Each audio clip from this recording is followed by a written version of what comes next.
বন্ধুরা সবাইকে good afternoon. সবার প্রথমেই বলি ভিডিওটা শেষ পর্যন্ত দেখবেন আর ভিডিওটা একটু বেশি বেশি করে শেয়ার করবেন। তো আজকে আমি একটাই কথা বলতে এসেছি। আজকে সকাল 9:30টার সময় আমাদের পাড়ায় বলতে আমার ঘরের পিছনের কাকিমাদের বাড়ি একটা ভিখারি এসেছিলো, একটা ছেলে কালো করে দেখতে।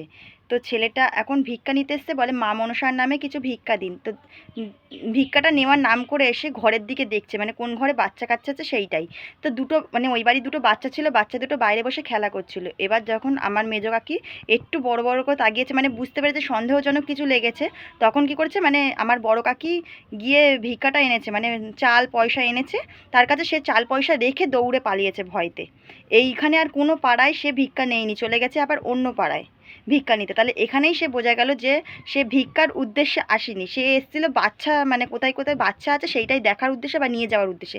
যেহেতু ওই বাড়িতে অনেকগুলো লোকজন ছিল আর খুবই সতর্ক ছিল, যখন মানে এখন এইগুলো হচ্ছে জেনে, সেই কারণে তারা সতর্ক হয়ে গেছে দেখে ওরা বুঝতে পেরে সে পালিয়েছে।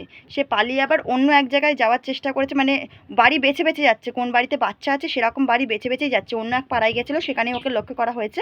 ও বাড়ি বেছে বেছে যাচ্ছে, সব বাড়ি যাচ্ছে না। যেখানে দেখছে একটু চালাক মানুষ রয়েছে, বুঝে যাচ্ছে ওকে দেখে। আর ওর চাউনিটা কিন্তু একদমই অন্যরকম ছিল, যে একটা ভিখারি ভিক্ষা করতে আসা চাউনি কীরকম থাকবে, ওর একদমই অন্যরকম। মানে ও ঘরের দিকে দেখছে, বাচ্চা কোন দিকে বাচ্চা আছে সেই দিকে লক্ষ্য রাখছে, আর বাচ্চা দুটো বারান্দায় খেলা করছিল, ওদের দিকেই কিন্তু লক্ষ্যটা ছিল।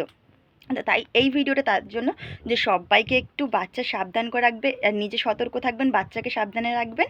তো আজকে ভিডিওটা এই পর্যন্ত।